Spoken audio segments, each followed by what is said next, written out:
ही आहेत माझ्या टेरेस गार्डनमधल्या मोसंबीच्या झाडाला आलेली फ्रेश आणि ऑर्गॅनिक मोसंबी. तर आता ती पिकली आहे, तर कापून बघते कशी आहे आतनं.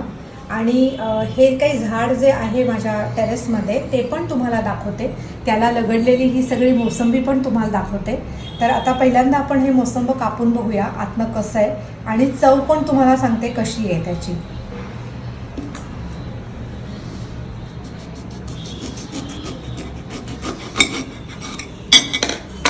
वा, आतनं दिसतं तर खूप छान आहे. एक फोड खाऊन बघते आणि तुमच्याबरोबर त्याची चव पण शेअर करते.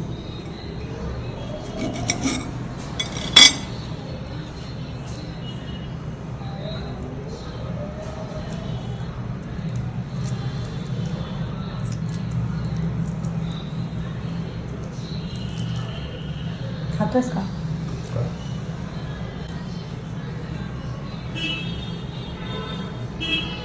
सुंदर आहे मोसंबी, एकदम गोड आहे आणि अजिबात आंबट नाही आहे. म्हणजे माझ्या घरचे आहेत म्हणून सांगायचं म्हणून सांगत नाही आहे, पण खरंच मोसंबी खूप अप्रतिम गोड आहे ती. तर सगळं शेअर करते पुढे तुम्हाला व्हिडिओमध्ये. तर हे मोसंब्याचं झाड आहे आणि तुम्ही बघू शकता इथे खूप सारी मोसंबी लागली आहेत.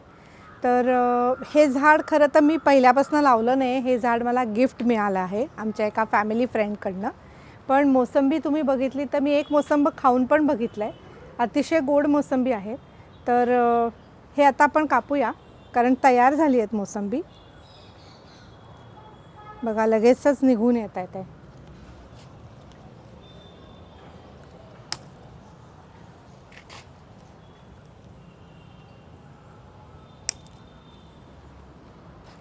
अशी झाडावरनं विषमुक्त फळं खायला इतकी मजा येते ना, कारण बाहेर काय काय फवारतात आपल्याला माहिती नसतं.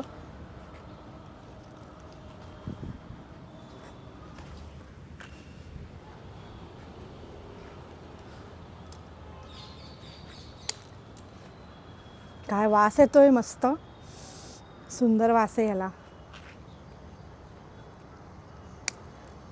ही पिवळी झाली आहेत, त्यामुळे ही आता एक 2-4 दिवस अशीच ठेवली ना तर मस्त मऊ होऊन ती तयार होतील. आत्ता थोडी कडक आहेत.